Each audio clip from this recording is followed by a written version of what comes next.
سلامات كرات قاتلتنا نيلوم عن تاريخنا عندنا ناي أوفيليا استبعدت ليلتي تاريخ انتخون أبتي بتنقل قتلة حنا مفدعين استحال خبيت منجستي حانت برتعت سبيتي لنفسان مدحان تجورك الزرقيو أوفيليا مستلقول هامليت مستيرا مرعى جميرة كساب تسن بدموت نجوسن تلمت نايتا نجستن زقات ما بدهوتات بتباب الناس جرت أمودات هدما أتزعبي عوت أبتستحال خكونا تصادف كامتفاع زي كونس كاس حيري هيكا نجزا رسخا هيوت ممرات مخانو تمهارلو بتعم حارف تاريخيو كسا مودات عند سامعكمو كم تفتوه بتعم ركزانيايا قدميو جنا كساب هزي شانلنا سابسكرايب نحر دازي جيركم سابسكرايب بمقوار بيت سرنا خونو مع التاون سجن فيديوهات وانتخاتلو نفيل منا نوزل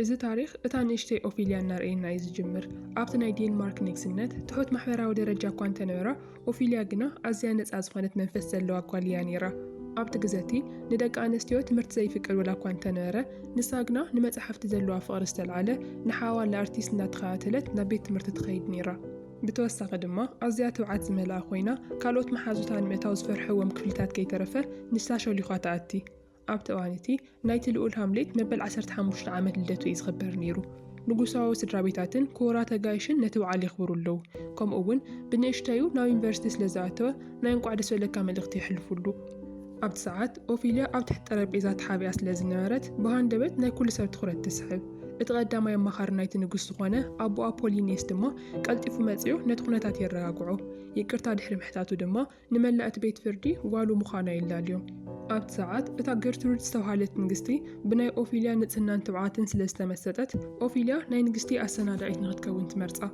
بعلى حلفنة وسيدة كتمهرا كم زخونة وين تأوج إتا نتسان تبعن زنارة أوفيليا مجمرتا نتنايل علواي محورة سب حقتاتن سرعتاتن كتقبلو عزيو خبي دوانيرو قندما مسجزة إتا عزيو رقيقا زادك من نايل التيوات كاس بغاس نور ناخون اللي متزق أوفيليا حزي عباي قوال كوينايا قندما بزح نايس سعيد تمرت ولا كوان توسدت قنا سع سعيد نمغالي تسق نيرو إذن مساع زنورا كالوت والد دما بمغنيات اتتحوت محورا ودرجان تيرا زقاب مخانن يلا قزالا نيرن أبوا نعا أزخون جيز أجيز أخكز إلا بزي مخالون نعاون يلا قزولو لعلو خلو دما إتان قستي نعا أبتشاس لتفت وخاعة بدعمي غنالا حدا مشت إتا نقست غدكس الناس زقاجو عن كلوا أوفيليا نتا نقستي مصحف كتن بيلا خمت تغيل حسابات تغرب إتن كالو توالد قنا قوال نستي تختن بيتغل ديا بمبال إنا اللاقز أي سحقا أوفيليا قنا حوا كم زمهارات الزارب مو إذا خعان تا نقستي بتعمي دنغا قن بزح كيت سنحت أوفيليا نتا نقستي نختن بيلا زغربت تحتو كالتفات التعسلو مانياتو إتا نقستي ختن بيلا زدليتو مصحف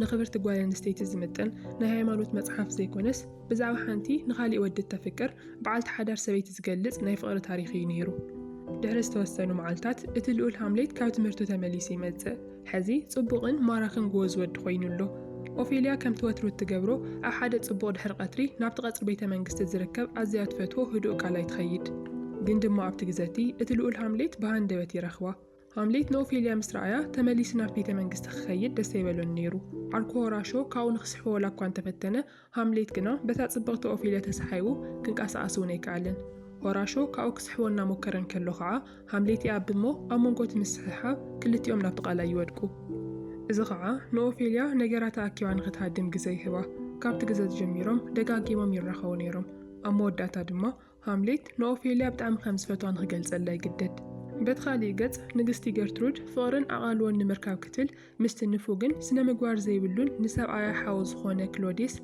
مستيرا فغرة تجمر أبت ساعات إتقول لنا قرب تستوعل أوفيليا دما تحابيهم بحادن كلو نسا تحابي أتريو أوفيليا مجمرة بدعم ياسن بيدانيرا قندما كلوديس كل جيزي مستعن نقستن مخان أقات عميدا لخمز نارة مسكرت كعا اتنقر بتحي قرمان قس بغس كلوديس نساويت حاوزة اللو دليت كساورز نافسة لدرجة بزحلو كم أول إتا نقستي أبتم تنبو متحف تزلو دليت أو قمت بميتاو أوفيليا إتا نقستي بحقهم تقبريايلا أي تتبيت النيرة دسل نقرقن نقست قردود كالتفانا ولبات من الاسمو كاو كلوديس تقدم قندم ما كلوديس نتني حاوز خوانا نقرنا موساد زلو دليت تصنعو كم زخوانا نعا كم بكتال دما ندحريت كم زيبلن كالتفاخ دردايا نسا نتناتو علامة مفتسامي عباي مفتحية ንሱ ድማ እናተተባብዐ ብምኻዱ እቲ ንጉስ እውን ከይተረፈ ክሳብ ዝሰምዖ ስምዒቱ ምሕባእ ይተቖጠበን።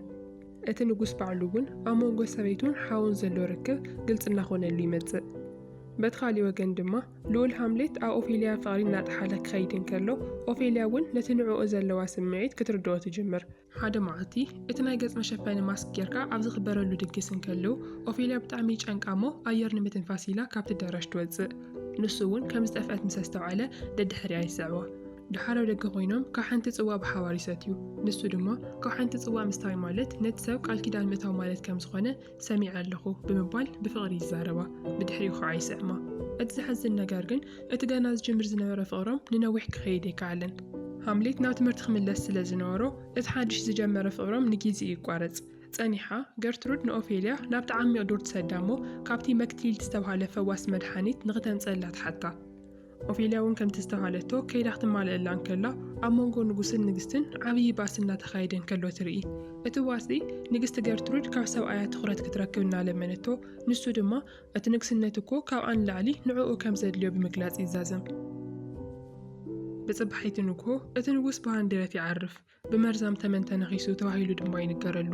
ብዙሕ ግዜ ከይሓለፈ ክሎዴስ ንሰበይቲ ሓዊ ይምርዖ እሞ ንሱ ንጉስ ይኸውን። ኦፌልያ ነቶም ብፍጥነት ዘካይዱ ዝነበሩ ነገራት ክትርአን ከላ ብጣዕሚ ትሓዝን። ገናብ ትምህርቱ እንከሎ ሃምሌት እዚ ዜና ምስ ሰምዐ እንታይ ክስምዖ ይኸውን ዝብል ነገር እውን የጨንቓ። ልክዕ ብዛዕባኡ እናተዛረበት እንከላ ድማ ሃምሌት ኣዝዩ ተረቢሹን ተደናጊሩን ናብቲ መርዓ ይመጽእ። ኩሉ ነገር ጌጋ ኮይኑ ይስምዖ። ኣቦኡ እኹል ናይ ሓዘን ግዜ ከይተውሃቦ ኣዲኡ ምስቲ ንሱ ፈጺሙ ዘይፈትዎ ነበረ ሓው ትምርዖላ። ሽዑ ንማንም ከይተሰከፈ ከዓ ሃምሌት ነቲ ተቃውምኡ ብንጹር ይገልጽ። ግን ድማ እቲ ሓዚ ንጉስ ኮይኑ ዘሎ ሓወቡኡ ንስልጣኑ ንኽንብርክኽ ብምእዛዝ የላግጸሉ። ሃምሌት መጀመርያ ምንም ይመሰሎን ነይሩ። ድሓር ልቡ ዝያዳ ዝተሰበረ ግና ኣዲኡ ንዕኡ ዕሽሽ ኢላ ናይ ሰብኣያ ጎኒ ምስ ሓዘት እዩ ነይሩ። ሕዚ መማረጽ ስለ ዘይብሉ ብውርደትን ብምሉእ ዓቕሚ ምስኣንን ኮይኑ ብርኩዕ ዓጺፉ ይሰግደሉ። ኣብቲ እዋን እቲ ካብ ዝኾነ ይኹን ስቓይ ንላዕሊ ናይ ኣዲኡ ክሕደት እዩ ንልቡ እዝዩ ዘቕሰሎ። ኣብቲ ዝቐጸለ ትርኢት ድማ ሃምሌት ንኦፌልያ ካብ ክፍኣት ሰባት ኣድሕና። ንሳ ግና እቲ ንሱ ዝገበረላ ነገር ዘይኮነስ ብዕኡ ቀዲማ ተናዲዳ እያ ነይራ። ካብ ዝመጽእ ጀሚሩ ዕሽሽ እናበላ እዩ ነይሩ። እቲ ተፍቅሮ ሰብ ናብ ዘይትፈልጦ ካሊእ መንነት ክቕየር እንከሎ ብጭንቀት እያ እናተኸታተለቶ ነይራ። ግን ድማ ንሱ እውን በዲኡ ስለ ዝተኻሓደን ክብሪ ንግስነቱ ስለ ዝተተንከፈን ክሳቐ ምርድኡ እውን የጸገማን። ንሱ ግን ኣዝዩ ከም ዝፈትዋ ንሓንቲ ሰከንድ እውን ከም ዘይረስዓ ንድሕሪ እዚ እውን ክርስዓ ከም ዘይኽእል ይገልጸላ። ብድሕሪ እዚ ንኦፌልያ ሓዋ ዝኾነ ላርቲስ ናብ ፈረንሳይ ክኸይድ እንከሎ ንኽጥንቀቕ ይመኽራ። ብዛዕባ እቲ ምስ ሃምሌት ዘለዋ ርክብ እውን ሕዚ ምስጢር ዘይኮነስ ከም ወረይ እናፈስ ከም ዘሎ እውን ይሕብረላ። ኦፌልያ እዚ ምስ ሰምዐት ምስ ሃምሌት ንምዝርራብ ግዜ ንምሕላፍን ኢላ ብምስጢር ትረኽቦ።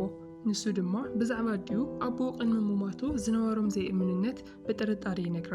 ንሳውን ተጽናዕንዖ ድሓር ክልቲኦም ሰላም ይረኽቡ። ንጽባሒቱ ኦፌልያ ናብታ መድሓኒት ዝሃበታ ፈዋሲት ክትከይድ እንከላ ሓደ ብገጹ ብካባ ዝተሸፈነ ሰብ ካብታ ናይ ፈዋሲት ጎጆ ክወፅእ እንከሎ ትርኢ። ኣብቲ ሰዓት ኦፌልያ ቀልጢፋ ከም ዝተረድአቶ እታ ፈዋሲት መክልቲድ ናይ ንግስቲ ገርትሩድ ማንታ ሓፍታ ብቻ ዘይኮነትስ ሓደ እዋን ናይ ክሎዲስ ኣፍቃሪት እውን እያ ነይራ።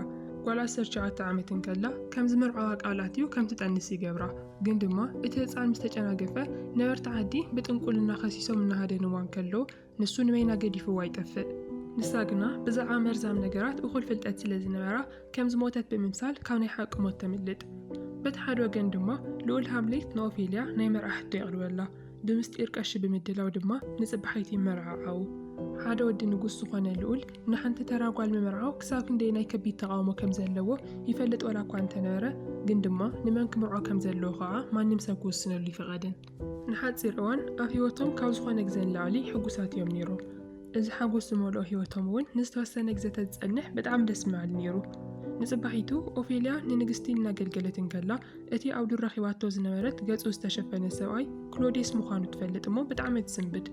እቲ ካብኡ ዝገየደ ነገር ከዓ ኣብቲ ገይርዎ ዝነበረ ካባ ሓደ ናይ ተመን መርዚ ዘለዎ ንእሽተይ ብልቃጥ ትረክብ።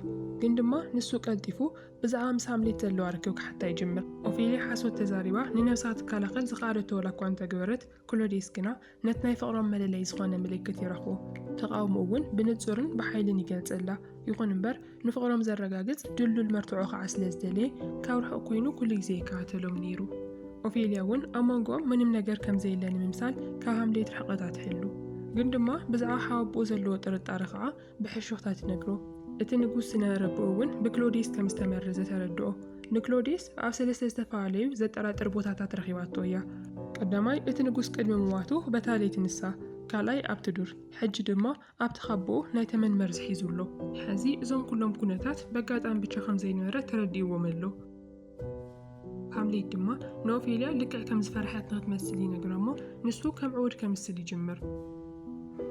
እዚ ኩሉ ተንኮል እቲ ሓብኡ ካብ ኣስሮም ንክወፅን ሃምሌት ድማ ነቲ ዙፋን ከም ዘይደልዮ ንኽሰምዖን ተባሂሉ ዝተገበረ እዩ ነይሩ።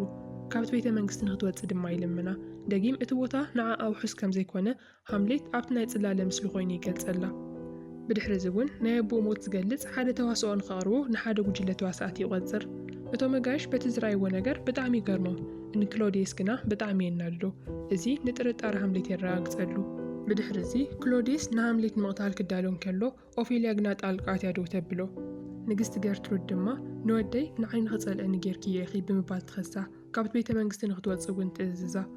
ኣቦኣ ንኦፌልያ ዝኾነ ፖሊኔስ ነቲ ንጉስን ንግስትን ዘለዎም ቁጥዓ ንምህዳእ ክብል ኦፌልያ ቀልጢፋ ንክትምርዖ ከም ዘለዋ ይዛረብ። ንሳ ግና ናብ ከምዚ ዝበለ ሕሱም ሂወት ንኸይሰዳ ነቦኣ እናደጋገመት ትልምኖ። ሽዑ ንጓሉ ብጣዕሚ ይፈትዋ ስለ ዝነበረ ናታ ልመና ሰሚዑ ኣብ ክንዲ ንሳ ትምርዖ ንሱ ንባዕሉ ኸይዱ ነታ ንግስቲ ንኸእምና ይወስን። ንጽባሒቱ ግን ሆራሾ ሓደ ዘሰንብድ ወረ ንኦፌልያ ሒዝላ ይመጽእ። ኣቦኣ ሞይቱ እዩ። ሃምሌት ድማ ንኦፌልያ ይቅርታ ክትገብረሉ ይልምና። እታ ንግስቲ ከም ዝገለጸቶ እንድሕር ኮይኑ ሃምሌት ንክሎዲየስ ክቐትል ኢሉ ነቦኣ ከም ዝቐተሎ እያ ነጊራታ። እዚ ኣዝዩ ልቢ ዝሰብር ብሃንደበት ዝመጽእ ሓደጋ እዩ። ኦፌልያ እቲ ብጣዕሚ ትፈትዎን ተፍቅሮን ሓደ ግዜ እውን ተመርዓቶ ዝነበረት ወዲ ነቦኣ ከም ዝቐተሎ ምእማን ይኣብያ። ሕዚ እውን ግን ተስፋ ከይቆረፀት እቲ ነቦኣ ዝቐተለሉ ፍቃሪኣ እናሓሰበት ንሆራሾ ሃምሌት ኣበይ ከም ዘሎ ትሓቶ። ንሱ ድማ ናብ ዓዲ እንግሊዝ ሃዲሙ ከም ዝኸደ ይነግራ። ንኦፌልያ ሓዋስ ዝኾነ ላርቲስ ንናይ ኣቦኡ ሞት ፈትሒ ንኽረክብ ኢሉ ይፅዕረሉ። ክሎዲየስ ግን ንሃምሌት ንሓንሳብን ንወትሩን ንምጥፋእ ብምስጢር ስለ ዝደለየ ንላርቲስ ኣቦኡ ዝሞተ ብሃምሌት ተቐቲሉ ከም ዝኾነ ይነግሮ እሞ ንሃምሌት ኣብ ሓደጋ ይውድቆ። ሕዚ ንኦፌልያ ሓዋ ዝኾነ ላርቲስ ንናይ ኣቦኡ ሕነን ምፍዳይ ክብል ንሃምሌት እንድሕር ዳ ቀቲልዎ ክሎዲየስ ተዓምዋት ይኸውን ኣሎ ማለት እዩ። ድሕሪ ዝተወሰኑ መዓልታት እቲ ንጉስ ንኦፌልያ ዝኸውን ሰብኣይ ስለ ዝረኸበላ እቲ ናይ ምርዓዋ መዓልቲ ይበጽሕ። ክርስቲያና ድማ ከምቲ ወትሩ ትገብሮ ዝነበረት ንኦፌልያ ንምውራድ ኢላ ነቲ ኣጋጣሚ እውን ተጠቒማ ብጣዕሚ የኽረጉድኪ ብምባል ተላግጸላ። ኦፌልያ ግን ንሱ ገዲፋ ምስ ሃምሌት ከም ዝተመርዓወት ትነግራ። ክርስቲያና እዚ ምስ ሰምዐት ሕዚ እኮ መለለት ኢኺ ማለት እዩ፣ እቲ ንጉስ ንሃምሌት ንምቕታል ውዲት ከም ዝገበረን ቀዲሙ እውን ቀቲልዎ ከም ዝኾነትን ትነግራ። ኦፌልያ ብጣዕሚ ትሓዝን፣ ሂወታን ምጥፋእ እውን ትሓስብ። ግን ድማ ሆራሾ ቀዲሙ ይረኽባ እሞ ሃምሌት ገና ብሂወት ከም ዘሎ ይነግራ። ሽዑ ኦፌልያ ንሃምሌት ንምድሓን ካብቲ ቤተ መንግስቲ ንምህዳም ዋላ እኳ እንተፈተነት ክሎዲየስ ግና ደው ኣቢሉ እቲ በሪ እውን ይዓፅወላ። ድሕሪ ዝተወሰነ መዓልታት ኦፌልያ ካብቲ ቤት ማእሰርቲ ምሊጣ ልክዕ ከም ዕብዲት ክተምስል ትጅምር። ንግስቲ ሓዋን ሆራሾን ኩሎም ዘፍቅርዋ ሰባት በቲ ኩነታት ኣዝዮም ልቦም ይስበር። ብፍላይ እታ ንግስቲ ነታ ከም ጓላ ዘዕብየታ ዝነበረት ቆልዓ ክትጽለል ክትሪኣ ከላ ብጣዕሚ ትሓዝን። ኣብቲ ሰዓት ኦፌልያ ንሆራሾ ሬሳይ ካብ መቓብር ባዕለይ ኩዒ ተውፅየዮ ኢላ ትነግሮ። እዚ ኣብ መንጎ ክልቲኦም ዝነበረ ናይ ቀደም ቀልዲ እዩ ነይሩ። ሓደ እዋን ናይ ሕክምና ተምሃሮ ንመጽናዕቲ ዝኸውን ሬሳ ካብ መቓብር ይሰርቁ ከም ዘለዉ ወረ ትሰምዕ እሞ ንሳ ድማ ብቐልዲ ምሲላ ንመጽናዕቲ ኸይድካ ሬሳይ ካብ መቓብር ከይተውፅኦ ኢኻ ኢላ ነጊራቶ ነይራ። እቲ ንጉስ ግና እቲ ናታ ጽላለ ተዋስኦኣ ፈጺሙ ይኣመኖን ንኽትውሰድ እውን ይእዘዝ። ግን ድማ እታ ንግስቲ በቲ ናይ ኦፌልያ ጽላለ ብጣዕሚ ስለ ዝኣመነቶ ርህራሄ ብምርኣይ ካብቲ ቤት ማእሰርቲ ንኽትልቀቕ ትእዝዝ።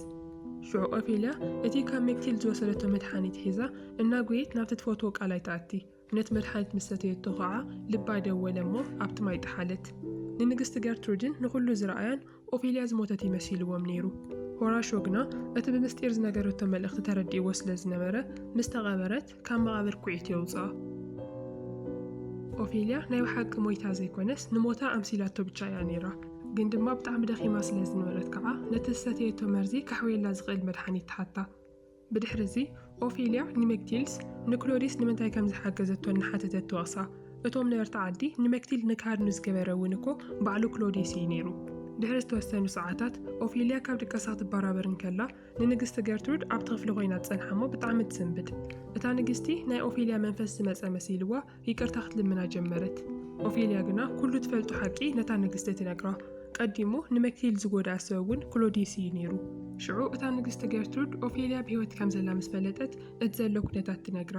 ሃምሌት ብናታ ሞት ኣዝዩ ሓዚኑ ከም ዝነበረን ሓዋላ ኣርቲስት ድማ ብዛዕባ ናይ ኣቦኦም ሞት ሕነን ምፍዳይሉ ምስ ሃምሌት ሓደ ብሓደ ክጋጠሙ ከም ዝኾኑ ትነግራ። ብሓገዝታ ንግስቲ ድማ ኦፌልያ መንነታ ቀይራ ናብቲ ቤተ መንግስቲ ተኣቲ። ክሎዲየስ ድማ ለኣርቲስት ንሃምሌት ንምቕታል ምንታይ ክምችዎ ነቲ ሰይፉ መርዚ ይቐብአሉ። እታ ንግስቲ እዚ ምስ ረኣየት እቲ ኣብ ክንዲ ወዳ ዝመረፀቶ ሰብኣያ ሕማቕ ሰብ ከም ዝኾነን ሕማቓት ምርጫታት ይገብር ከም ዘለውን ክትርዳእ ትጅምር። ኦፌልያ ድማ ንሃምሌት ትረኽቦ። እቲ ዳግማ ይርክቦም ብጣዕሚ ልቢ ዘረስርስ እዩ ነይሩ። ምስኣ ንኽከይድ ነቲ ኣብ ጎዳና ንኽቀውም ንኸፍቅራን ዝኣተወ ናይ መርዓ ቃል ንኽዝክር እውን ትልምኖ። ንሱ ግና ኣብ ክንዲ ፍቕሪ ነቲ ናይ ሕነ ምፍዳይን ናይ ክብርን መሓላ ይመርፅ ተመሊሱ ክመፅእ ከም ዝኾነ እውን ቃል ይኣትወላ። ግን ድማ ከም ኩሉ ነገር ጽባሕ ውሕስነት የብሉን። ማንም ሰብ ንመጻኢኡ ክውስን ስልጣን የብሉን። ዘለና ሓደ ነገር እኮ እቲ ዘለናሉ ሰዓት ብቻ እዩ። ካብቲ ሃምሌት ዝፈጸሞ ጊጋ ክንመሃሮ ዝግባእ ነገር እንተሃልዩ ነቲ ክትቆፃፀሮ ትኽእል ህዝ ዘሎ ግዜ ገዲፍካ ኣብ ሕሉፍ ተጣቢቕካ ንዘይተረጋገፀ መጻኢ ምእላም እዩ።